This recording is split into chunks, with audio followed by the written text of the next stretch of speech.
Fried rice.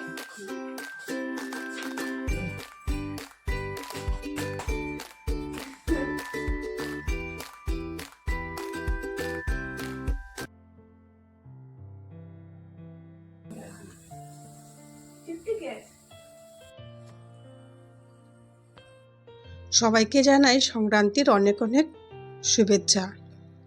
আর সবাই যেন শারীরিক, আর্থিক আর মানসিক দিয়ে যাতে সবাই সুস্থ থাকে তাই কামনা করি আমি। আর বড়োদেরকে জানাই আমার প্রণাম, ছোটোদেরকে জানাই আমার অনেক অনেক ভালোবাসা। সবাই যাতে করে সবাই অনেক অনেক ভালো থাকো। তো কী করছো সংক্রান্তির দিন? বিশেষ আয়োজন আছে সবাই, আমি জানি। তো আমার সেরকম কোনো আয়োজন করা হয়নি, মানে বাইরে কোনো পিকনিক হয়নি। এই যেভাবে রান্না করি সেভাবেই কিন্তু রান্না করছি। যেহেতু বাবার শরীরটা ভালো থাকে না বা বাবা যেতেও পারবে না, আর ঘরে তো বুঝতেই পারছো একজন অসুস্থ মানুষ থাকলে কিন্তু এত কিছু করা কিন্তু সম্ভব হয় না। তাইলে যতটুকু পারছি আর কি, ওই মানে যেভাবে রান্না করি সেভাবেই কিন্তু রান্না করে দেওয়ার চেষ্টা করছি। তো কি রান্না করছি আজকে? ফ্রাইড রাইস করছি, আর সঙ্গে করছি এই যে মাংস করছি আর কি। তো বাবা খাবে কিনা মাংস তাও কোনো ঠিক নেই, কিন্তু সবসময় কিন্তু বাবা খায়ও না, মানে এখন আর খেয়ে আর মানে সহ্য হয় না আর কি। সেই জন্য আর এখন খাওয়ার ইচ্ছে থাকলেও কিন্তু ভয় করে আর খান না আর কি। তো যাই হোক, আমি ফ্রাইড রাইস বানাচ্ছি আর এই যে মাংসটা বানাচ্ছি। আর দুপুরে অল্প কিছু সবজি আছে আর কি। তো যদি মাংস না খায় তাহলে এই যে দুপুরের সবজি দিয়ে কিন্তু দিয়ে দেব। তো সবাই পিকনিক করছো, ভীষণ ভালো লাগছে। আমাদের এখানে চারিপাশে তো গান বাজনা চলছে, মনে হচ্ছে যে এখানে গিয়ে বসি আর কি, ভীষণ ভালো লাগছে। তো ঘরে আর তেমন আয়োজন কোনো কিছু হয়নি। তো আমাদের যে যেহেতু মানে মারঘর সামনেই আছে, তো ওদের ঘরে কিন্তু পিকনিক করা হচ্ছে। তো এখানে যাব পরে, তো কখন যাব কোনো ঠিক ঠিকানা নেই। কারণ এই যে রান্নাবাড়া শেষ করে সব কিছু পরিষ্কার করব, তারপরে যে পিঠাপুলির কাজকর্মগুলো করব আর কি। তো তার জন্য কখন যাব না যাব মানে কোনো ঠিক ঠিকানা নেই আর কি। আগে রান্না করব, সবাইকে দেব, তারপর অনেক কাজ আজকে, মানে রাত্রে মানে ঘুমাবো কি না তারও কোনো ঠিক নেই আর কি। এই যে পিঠাপুলি বানালে কিন্তু অনেকটা টাইম লাগে। আর যেহেতু আগে মা আসে মানে অল্প সাহায্য করে দিত, এখন তো মাও পারবে না, মানে এই যে বাবার পিছনে সারাক্ষণ থাকতেই হয় আর কি, তার জন্য। তো দেখো আমি একদিকে চিকেন বসিয়ে দিলাম আর একদিকে ফ্রাইড রাইসটা কিন্তু অলমোস্ট হয়েই যাচ্ছে। তো ওইদিকে ভালো করে আজকে আর কিন্তু আলাদা করে আলুটা ভাজিনি আর কি, একসঙ্গেই অল্প ভাজি করে দিয়ে দিচ্ছি। আর সব মশলাটা দিয়ে একটু কষিয়ে নেব, তারপর চিকেনগুলো দিয়ে দেব। তো দেখো এদিকে আমার ফ্রাইড রাইসটাও কিন্তু হয়ে গেল। তো এদিকে আমার ফ্রাইড রাইসটা কিন্তু হয়ে গেল, এবার নামিয়ে নেব। আর ওই চুলাটায় না কেন জানি না একদম স্টিমটা কম দেয়। তো ভাবছি ফ্রাইড রাইসটা নামিয়ে আর ওই চুলাটাই নিয়ে যাব আর কি চিকেনটা। তো দেখো আমি ফ্রাইড রাইসটা নামিয়ে দিলাম আর চিকেনটা কিন্তু এবার ওই চুলাতেই নিয়ে গেছি। তো যাই হোক, এদিকে আমি বানাচ্ছি। আর মানে দুপুর দিকেই কিন্তু আমার মেয়ে নারকেল কুড়িয়ে রেখে দিয়েছে আর কি। তো বহুত বড় একটা কাজ কিন্তু ও করে রেখে দিয়েছে, যে নারকেল কুড়ানোটা মানে ভীষণ টাইম লাগে আর কি। তো ও কুড়িয়ে রেখেছে, আর শুধু দুটো আছে, ওইটা আমি বাকিটা কুড়িয়ে নেব। তো এগুলি সব পরিষ্কার পরিচ্ছন্ন করব, এই যে মাছের মাংসর এগুলি সব ধোয়া মোছা করে তারপর কিন্তু রান্না মানে পিঠা বানাতে শুরু করব। তো একে একে আমি সব মশলাপাতি কিন্তু দিয়ে নিচ্ছি। তো সব দিয়ে ভালো করে কষিয়ে নেব, আর এবারে চিকেনগুলো কিন্তু দিয়ে দেব।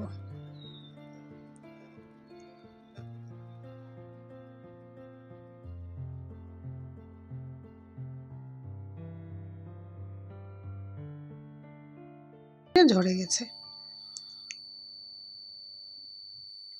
আগে সংক্রান্তিতে কত আনন্দ, কত মানে কি হতো, একদম গান টান বাজিয়ে, আর এখন এগুলি আর করাই যাচ্ছে না। তো যাই হোক, আমার শ্বশুরমশাই কিন্তু এগুলি মানে গান বাজনা আনন্দ হুল্লাড় করতে কিন্তু ভীষণ ভালোবাসে। যেহেতু ও করতে পারবে না, বিছানায় বসে থাকে, আর না হলে তো হুইল চেয়ার করে বাইরে নিতে হয়। তো তার জন্যে আর ঠান্ডার মধ্যে কিন্তু মানে ভীষণ কষ্ট হয়ে যায় আর কি। তো লবণটা দিইনি, কিন্তু এই যে লবণটা এখন দিয়ে নিলাম। আর ওইদিকে ওরা খাওয়ার জন্য কিন্তু একদম ব্যস্ত হয়ে আছে, কি বলবো, কারণ অনেকটা রাত্র কিন্তু হয়ে গেছে। তো বাবাকে যেহেতু যে টাইমে দিতে হয় সবসময়ই বলি, তো লেট হয়ে গেছে অনেকটা, কারণ এই যে বাজারটা এসছে কিন্তু অনেকটা লেট করে। তো সব কিছু একদম ঠিকঠাক করে ফ্রাইড রাইসের জন্য সব কিছু জিনিস ঠিকঠাক করলাম, আর তারপর চিকেনের সব কিছু, তো সব মিলিয়ে কিন্তু মানে অনেকটা টাইম লেগে গেছে। তো ওইদিকে কিন্তু আমার হয়ে যাচ্ছে। এবারে এই যে চিকেন মশলাটাও দিয়ে নিচ্ছি। আর এখন থেকে চেষ্টা করছি যে মানে ডেলি ভিডিও দেওয়ার চেষ্টা করছি আর কি। জানি না কতটুকু কী পারবো, কারণ একদম কিন্তু আমি টাইম পাই না আর কি, যে মানে ভয়েস দেওয়ার, এডিট করার। তো সেইগুলি সেই জন্য কিন্তু দিতে পারছি না আর কি। একদিন দিচ্ছি, আরও এক সপ্তাহের মতো দিচ্ছি না, 10 দিন দিচ্ছি না, এরকম করে করেই আমার ভিডিও আপলোড করছি। তো সবার ভিডিওতে আমি দেখি যে সবার নাম নিচ্ছে, কে কী কমেন্ট করলো সেটা মানে বলছে, আমার ভীষণ ভালো লাগে। তো যেহেতু মানে আমার ভিডিওতে আসে না, কিন্তু যা একটা দুটো আসে কিন্তু সেটা নিয়ে আমি ভীষণ খুশি আর কি। ফার্স্ট যেদিন ভিডিও আপলোড করেছিলাম, আর একটা কমেন্ট এসেছিল আর কি, ফার্স্ট কমেন্ট কি একটা চ্যানেল থেকে, নামটা ভুলে গেছি, ভীষণ সুন্দর একটা কমেন্ট করেছিলেন। বিশেষ করে আমি সয়াবিন তরকারি বানিয়েছিলাম, সেটার প্রশংসা করেছিলেন উনি, ভীষণ ভালো লেগেছিল শুনতে। আর তাও একটা দুটো ভিডিওতে আমার কমেন্ট আসে, কিন্তু ফার্স্ট যেদিন এসেছিল সবাইকে মানে ঘরে গিয়ে আমি বলছিলাম যে দেখো আমার ভিডিওতে একটা কমেন্ট এসছে, মানে সেই দিনের এক্সাইটেড কি বলবো আমি। তো এখন সবাই জিজ্ঞেস করে কমেন্ট আসে না নাকি, দেখাও না। তো কি দেখাবো বলো, একটা দুটো কমেন্ট এতদিনে, প্রায় 5-6 মাস তো হয়ে গেল, কিন্তু সেভাবে আমি এগিয়ে নিয়ে যেতে পারছি না, সেটা হয়তো আমারই ভুল। তো যাই হোক, তোমরা অনেক অনেক সাপোর্ট করো আমাকে। ভীষণ মানে ঝামেলার মধ্যে দিয়েও আমি চেষ্টা করছি তোমাদের সঙ্গে শেয়ার করার আর কি। দুটো বাচ্চা আছে আমার, বর আছে, তারপরে যে শ্বশুর শাশুড়ি, মধ্যে মধ্যে আত্মীয়স্বজন সবাই আসতে থাকে। তো তাও কিন্তু আমি চেষ্টা করছি যে তোমাদের সঙ্গে সব কিছু শেয়ার করার। কতটুকু কী পারবো আমি বারবার বলছি, আমি কিছুই জানি না, মানে সব তোমাদের উপর নির্ভর। তোমরা যত ভালোবাসা দেবে হয়তো আমি ভিডিও করার আরও মানে আগ্রহ পাবো আর কি, যে সেটাই বলার ছিল। তো দেখো এদিকে কিন্তু ভাতটাও ভেড়ে নিলাম। আর আমি কি ভাতটা ভাড়বো, আমার ছেলে একদম ব্যস্ত হয়ে গেছে, মানে ওর দেখে কিন্তু ভীষণ ভালো লাগছে, কিন্তু খাবে না, ও নিজে কিন্তু খাবে না। ফ্রাইড রাইসে যে সবজি টবজি পরে কিন্তু একদমই ভালো লাগে না। এই দেখো একটা একটা করে কিন্তু আমার বেছে দিতে লাগলো, সব মটর, তারপরে গাজর, এগুলি সব উঠিয়ে দিয়ে তারপর ভাতটা মেখে দেবো, তারপর গিয়েও খাবে কিন্তু। তো কিন্তু ভাতটাও একটা থাল কিন্তু ভাতও বেড়ে নিয়েছে। তো মা বাবা আর এই যে আমার দেওয়ার ওই ঘরেই বসে খাবে কিন্তু। তো আমি ভাতটা বেড়ে দিয়ে দিলাম, ওরা একে একে নিয়ে যাচ্ছে। আর এই যে আমার বড় কিন্তু নিজে থেকে নিয়ে নিল, আর এই যে আমি ঝোলটা দিয়ে দিচ্ছি আর কি। তো এভাবেই কিন্তু চলতে থাকে। আর আমিও একটু তাড়াহুড়ো করছিলাম, কারণ এই যে আমিও সব কিছু পরিষ্কার করব, করে তারপর তো সব কাজকর্ম করতে লাগবে, তো তার জন্য। তো দেখো সবাইকে দিয়ে, আর এই যে থালা নিয়ে এসছে, ও খাবে না আর। তো ভাতটা আমি নিয়ে নিলাম, ভাতটা মানে ফেলে দিতে একদমই ভালো লাগে না। তো ফেলতে কিন্তু লাগে না, যাই হোক আমাদের ঘরে একটা কুকুর আছে, ওকে দিয়ে দিলে খেয়ে নেয়, তাও কিন্তু ভালো লাগে না আর কি একদম ভাতটা ফেলে দিতে। তো আমি ভাতটা নিয়ে নিলাম, আর ওর পাপা ওকে বকা দিচ্ছিল আর কি, কেন খাবে না এই করে বলছিল। নেওয়ার সময় বুঝতে পারে না, আর পরে আমি কই না, ফ্রাইড রাইস কিন্তু একদমই ভালোবাসে না, তাও আমি বেছে দিয়েছিলাম। তো যাই হোক, ওর যতটুকু খাওয়ারও খেয়ে নিল, আমারও কিন্তু খাওয়া কমপ্লিট হয়ে গেল। তারপর দেখো সব কিছু পরিষ্কার পরিচ্ছন্ন করে, আর এবারে কিন্তু আমি বসে পড়লাম পিঠা বানাতে। তো এটা বানাচ্ছি আমি, দুধ পুলি করছি আর কি, সুজি দিয়ে। দুধ পুলি করছি আর অন্যান্য পিঠা করব, তোমাদের সঙ্গে শেয়ার করছি একটা একটা করে। তো আমি দেখো ফার্স্টে আমি সুজিটাকে একদম যেভাবে সুজি বানাতে হয় আর কি সেইভাবে একদম কাই করে নিয়েছি, আর তারপর একটা একটা করে আর কি নাড়ু করে নিচ্ছি আর কি, করে তারপর ভিতরে এই পুরটা দিয়ে আর ইয়ে করে যে ফুলের মতো আর কি মুখটা বন্ধ করে দিলাম।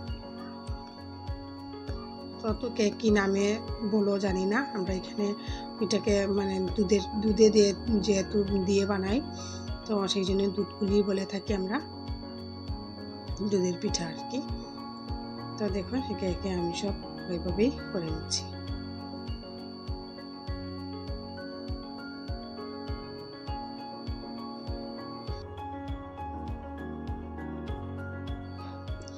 তো আমার কিন্তু সবগুলো বানানো করে নিই, আর তারপরে দিয়ে যে কড়াইটার মধ্যে দুধ জাল দেব তো সেটা কিন্তু আমি ধুয়ে রেডি করে রেখে দিয়েছি, আর অল্প গরম জল দিয়ে ফার্স্টে মানে ভালো করে জালটা উঠিয়ে নিচ্ছি আর কি, যে মানে সবসময় যেহেতু এটার মধ্যে রান্নাবাড়া করে থাকি তো তার জন্য ভালো করে ধুয়ে আর যে গরম জলের জন্য বসিয়ে রেখে দিয়েছি আর কি, ওই জলটা ফেলে দেব তারপরে দুধটা দেব। তো দেখো সব আমার কমপ্লিট হয়ে গেল, আর এই যে একবার কিন্তু ধুয়ে জল ভালো করে এটার মধ্যে গরম করে ফেলে দিলাম, আর এবার এই যে কেটেলের মধ্যে গরম জল করে ঢেলে দিচ্ছি, আর তারপর এই যে দুধের প্যাকেট এই যে অমূল্যার প্যাকেটটা নিয়েছি আর সেটাই দিয়ে দেব, এটা হাফ কিলোর প্যাকেট।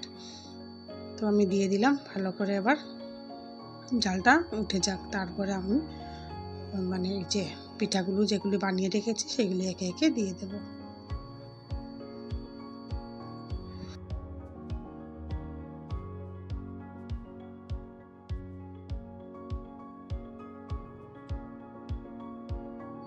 তো একে একে আমি সবগুলো দিয়ে দিলাম, আর এবারে ভালো করে জাল করে নেব আর কি, প্রায় 10-15 মিনিট জালটা করে নেব। অনেকগুলো দিতে দিতেও কিন্তু অনেকটা টাইম লেগে যাচ্ছে।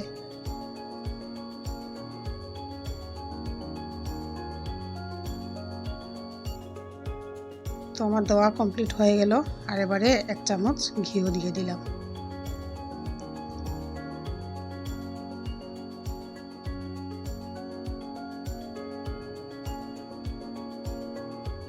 দিয়ে ভালো করে নাড়াচাড়া করে নিচ্ছি। দেখো হয়ে গেল, এবার গ্যাসটাও কিন্তু অফ করে দিয়েছি, এবারে নামিয়ে নেব। আর যখন একদম ভাবে ঠান্ডা হয়ে যাবে তখন কিন্তু দুধটাও আরও শুকিয়ে যাবে, একদম ক্ষীরের মতো হয়ে যাবে।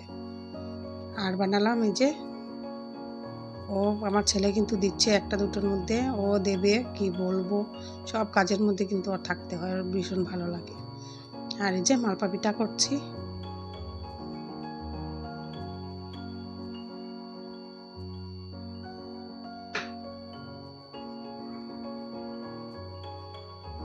কি সুন্দর করে ফুলে উঠলো মালপা পিঠাটা। তো এবারে নামিয়ে নেব। তো হয়ে গেল। তো দেখো সবগুলো বানানো কমপ্লিট হয়ে গেল, তারপর করে নিচ্ছি পাটিসাপটা। তো মালপা পিঠা করেছিলাম গুড় দিয়ে, আর পাটিসাপটা করছি কিন্তু চিনি দিয়ে, সেই জন্য একদম সাদা হয়েছে আর কি। তো ফার্স্ট একটা দুটো কিন্তু মানে পাল্টে দিতে একটু টাইম লেগে যায়, আর পরে কিন্তু সুন্দর হয়ে যায়। তো আমার মালপা পিঠাটাও কিন্তু হয়ে যাচ্ছে।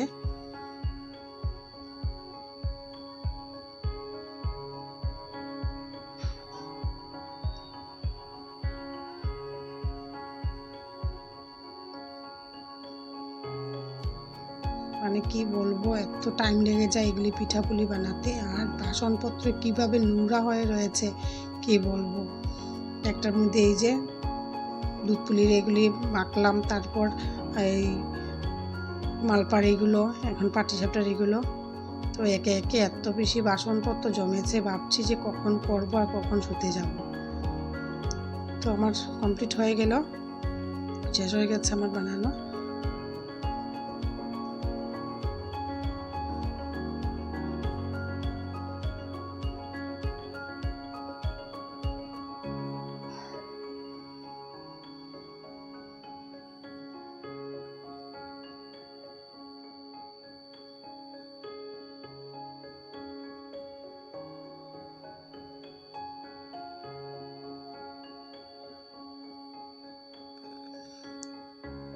তো দেখতে পারলে কমপ্লিট আমার পিঠা বানানো, মানে পিঠা। তো যাই হোক, শেষ হয়ে গেল, আর একটাই কিন্তু বাকি রয়েছে। তো ওই যে কমপ্লিট হয়ে গেল আমার পাটিসাপটা পিঠে বানানো।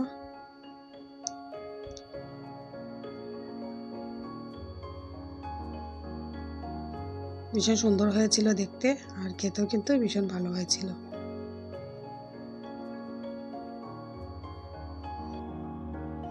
তো হয়ে গেল আমার পাটিসাপটা পিঠা বানানো কমপ্লিট। আর এবারে নিয়ে নিচ্ছি এই যে মিষ্টি আলুর পিঠে।